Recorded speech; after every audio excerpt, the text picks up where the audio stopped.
नमस्कार। आज स्वतंत्रता दिवस, मेरे तरफ से आप सभी को हार्दिक मंगलमय शुभकामना।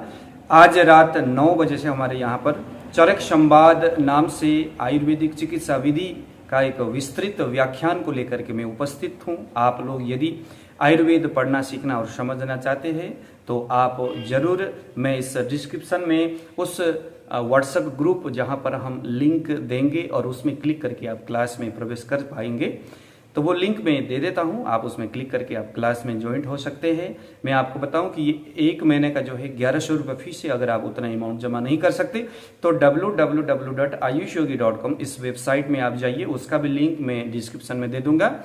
और वहाँ शेयर एंड अर्न का एक बेहतरीन ऑप्शन हम लोगों ने तैयार किया हुआ है। उसमें रोज आप कुछ न कुछ अपने मित्रों को फेसबुक, व्हाट्सएप के माध्यम से आप शेयर करते रहिए और वहाँ से आपको बहुत अच्छा अमाउंट जनरेट होगा। उसी अमाउंट का इस्तेमाल आप इस क्लास के लिए प्रयोग कर सकते हैं, यानी कि फ्री ऑफ कॉस्ट आपका। उस हिसाब से यह एक बेहतरीन क्लास रहेगा। इस क्लास में हम सामान्य चरक संहिता के ऊपर तो हम बात करेंगे ही, लेकिन जिस प्रकार से बीएमएस के जो स्टूडेंट उनको मजबूरन चरक संहिता के सभी भागों को लेकर के पढ़ना पड़ता है, याद करना पड़ता है, हम इस तरह से नहीं चलेंगे। हम बात करेंगे कुछ मुख्य चिकित्सा विधि के ऊपर, लेकिन हमारा जो एक रिदम रहेगा वो चरक संहिता के आधार पर रहेगा। ठीक है जी।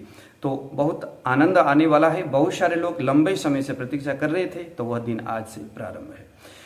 हमारा ये क्लास का प्रारूप कैसा रहेगा, हम किस तरह से चीज़ों को समझेंगे यहाँ पर, और आपको किस तरह से इसको समझ में आएगा और आपको कितना आनंद आएगा, उसका एक छोटा सा उदाहरण मैं आपको यहाँ देना चाहूँगा। क्योंकि मैं आपको बताऊँ कि इस तरह के प्रामाणिक जो प्राचीन आयुर्वेदिक हो या कोई भी जो ग्रंथ है, वहाँ बहुत सारे इस तरह के एक रूपक कुछ कहानी होता है।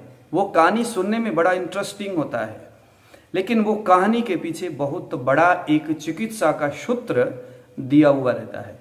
वह सूत्र वहां डायरेक्टली लिखा नहीं होता, वह आपको कोई गुरु ही बताएगा।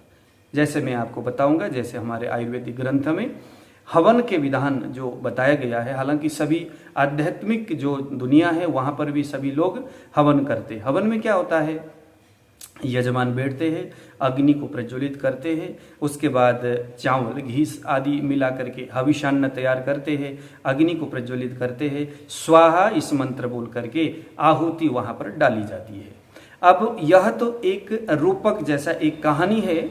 अब इसको पढ़ करके आपको लगेगा हाँ यार, यहाँ तो बातें हो रही है हवन करने वाली, यानी देवताओं को, यानी ये हो सकता है ये हिंदू धर्म से जुड़े हुए कोई एक पूजा विधि है। लेकिन दोस्तों, ये पूजा विधि यहाँ नहीं बताया जा रहा है। यहाँ पर आपको समान वायु की जो पाचक विधि है, अग्नि की शरीर के अंदर जो पचन करने की जो क्रम है, जो विधि है, यहाँ उसके बारे में रूपक तरीका से बेहद विस्तृत व्याख्यान किया जा रहा है। समझने वालों के लिए जिस प्रकार से इशारा ही काफी होता है। प्रारंभिक जो प्राचीन जो हमारे इस तरह के मनीषी थे, वो इसी तरह के भाषा और विषयों को, भाषा को वो प्रयोग करना पसंद करते थे, क्योंकि उनके नज़र में योग्य और अयोग्यता ये दोनों विशेष बातें होती थी। यानी वो चाहते थे कुछ अयोग्य व्यक्ति के हाथ तक आयुर्वेद या इस तरह के ग्रंथ नहीं पहुंचना चाहिए। ठीक है, जो योग्य आदमी है उसमें इतनी योग्यता होगी कि इस तरह के जो भाषा में लिखे गए जो बातें हैं वो उनको समझ में आएगा। देखिए जरा, अब मैं आपको कैसे समझाता हूँ। हमारा देह यानी शरीर रूपी यजमान जब कोई भोजन करता है तो उस भोजन को, चाहे आप रोटी खाओ, चाहे आप चावल खाइए, चाहे कोई भी आप भोजन करें, उसी को यहाँ पर हविष्यान्न, जिसे हम घी, चावल, हवन सामग्री आदि मिलाते हैं। हवन में प्रयोग किए जाने वाले हविष्यान्न क्या है, जिस प्रकार से हम भोजन करते हैं। भोजन का एक निश्चित समय आयुर्वेद ने बताया है, ऐसे ही हवन का भी एक निश्चित समय है। कभी भी जब मन में आया तब हम हवन नहीं कर सकते, उसके लिए दिन तिवार निश्चित होता है। ऐसे ही भोजन भी, उसका समय क्या है, सुबह जब उठ करके भूख लगे, अग्नि का समय हो, यानी कि 10 से लेकर के 11 बजे का समय में, जहां अग्नि का द्रव और रुक्ष उष्ण गुण ये दोनों विद्यमान रहता है, तो उस वक्त हमें हवन करने के लिए बैठना है, यानी हमें भोजन के लिए बैठना है। यहाँ भोजन को जो भी हम खाएंगे उसको हविष्यान्न, यानी जो जिसे हम चरु बोलते हैं, वह समझना चाहिए। अब हम भगवान को स्मरण करके यहाँ पर भोजन कर रहे, यानी हम मंत्र बोल करके आहुति अग्नि में दे रहे। अब अग्नि कौन है? जो हमारे शरीर में विद्यमान 13 प्रकार के अग्नि है, उनमें से जो प्रधान जठराग्नि है उसी को यहाँ पर अग्नि विश्व रूप बताया गया है। जठराग्नि जो हमारी छोटी आंत में विद्यमान है उसी को अग्नि रूपा मान करके यहाँ पर हम प्रार्थना करते हैं। प्रार्थना करने से हमारे जीवा में बोधक कफ उत्पन्न होता है। तो प्रार्थना करके जैसे हम घी का आहुति प्रदान करेंगे तो इंस्टेंटली बोधक कफ के साथ संयोग होकर के जो जठराग्नि का एक अग्नि स्वरूप जो शक्ति है वो हमारे उस अन्न को लेकर के अपनी स्थली में पहुंच जाएगा, यानी हवन सामग्री हवन कुंड तक जाएगा। अब आपने स्वाहा के हवन सामग्री डाल दिया, कहाँ डाला? अग्नि के सामने, यानी हम जो भोजन करेंगे वो जठराग्नि के जस्ट सामने पहुंचेगा। अब कौन करेगा उसका पाक? अग्नि करेगा, अग्नि देवता। अब जब हम हवन करते हैं तो स्वाहा इस मंत्र को बोला जाता है।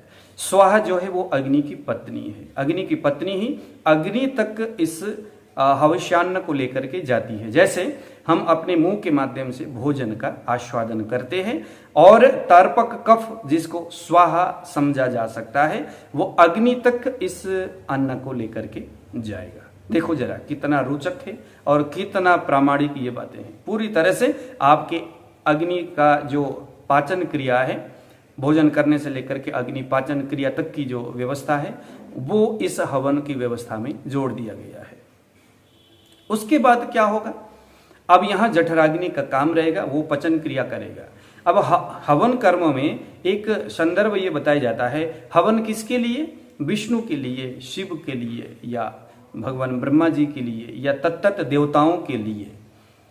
हमने हवन कहाँ किया? अग्नि कुंड में। अब वो बताया जाता है कि जो अग्नि देवता है वही उस हविष्यान्न को लेकर के विष्णु के पास या जितने भी जो कोटि से जो देवता है छोटे बड़े वहां तक अग्नि देवता ही उस आपके द्वारा प्रदत्त हविष्यान्न को लेकर के जाते हैं। यह संदर्भ बताया गया। ऐसे ही अब हमारे शरीर में अग्नि देवता कौन है? हमारे पेट के जठराग्नि। स्वाहा कौन है? आपका तर्पक कफ जो जीवा में है। तर्पक कफ ही उसको उसमें स्निग्धता है ना, क्लीनता उत्पन्न करके अंदर फिसल करके अंदर की ओर जाता है और फिर स्टमक में पहुंच करके वहां अग्नि संस्कार होना शुरू होता है। ठीक है, तो ये अग्नि। अब अग्नि कर्म हो जाने के बाद अग्नि ही उस अन्न रस को समान वायु के माध्यम से हृदय में और वहां से व्यान और प्राण वायु के माध्यम से पूरे स्रोतसों में, रस में, रक्त में, ये 7 धातु और 5 महाभूत सब जगह जो उस अन्न रस का प्रसारण हो रहा है, जो भेजा जा रहा है, जो पहुंचा जा रहा है, कौन लेके जा रहा है? अग्नि ही तो लेके जा रहे हैं। यहां पर आया आपको समझ में? कुछ आया होगा। तो इसी तरह के बहुत सारे कहानी आयुर्वेद के ग्रंथ में है। उसका रूपक क्या है, उसको हम अपने जीवन में कैसे उसका रूपांतरण करें और उससे हमें कैसे लाभ लेना है, इस तरह के बहुत सारे प्रसंग और कहानी चिकित्सा के संदर्भ में बताया गया है। जैसे अपस्मार जो चिकित्सा है, जो व्याधि है, उसके चिकित्सा के विषय में भी इसी प्रकार का बड़ा ही रोचक कहानी को बता करके उसकी चिकित्सा बताने का प्रयास किया गया।